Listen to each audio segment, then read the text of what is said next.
అద్భుతమైనటువంటి ప్రపంచంలో అడుగుపెట్టినట్టుంది దీంట్లో. చూడండి, ఇక్కడ ఒక బౌద్ధ మతం అంటే అందరికీ తెలిసిందే కదా. ఇక్కడ చూడండి, సర్వమత సమానానికి ఇదే ప్రతీక.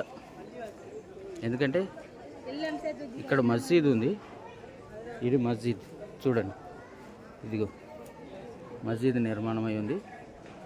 దీన్నే సర్వమత సమానం అంటారు. అందుకని ఇక లోపల ప్రేయర్ కూడా చేస్తున్నారు.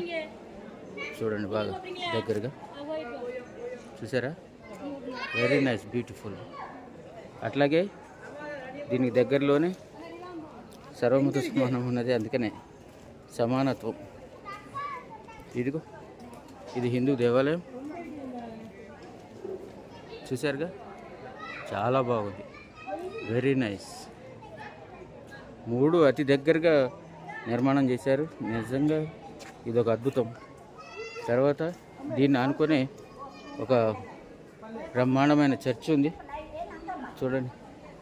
ఇదిగో సర్వమత సమ్మేళనానికి ఇదే ప్రతీక. చూసారుగా, బ్రహ్మాండమైన చర్చ్ ఉంది లోపల. ఇదిగో ఎలా ఉంది, మీకు నచ్చిందా? నాకు మాత్రం చాలా బాగా నచ్చింది. ఎలా ఉండాలి, ప్రజలందరూ కూడా కలిసిమెలిసి ఉండాలి. ఏ మతమైనా ఒకటే, సారాంశం ఒకటే కాబట్టి మనం దాన్ని మాత్రమే తీసుకోవాలి. ఏమంటారు? నాకు బాగా నచ్చింది ఈ ప్లేస్. ఇంత కష్టపడి వచ్చినందుకు ప్లేస్ బాగా నచ్చింది నాకు. చూశారుగా, ఇంకొకసారి చూడండి మీరు.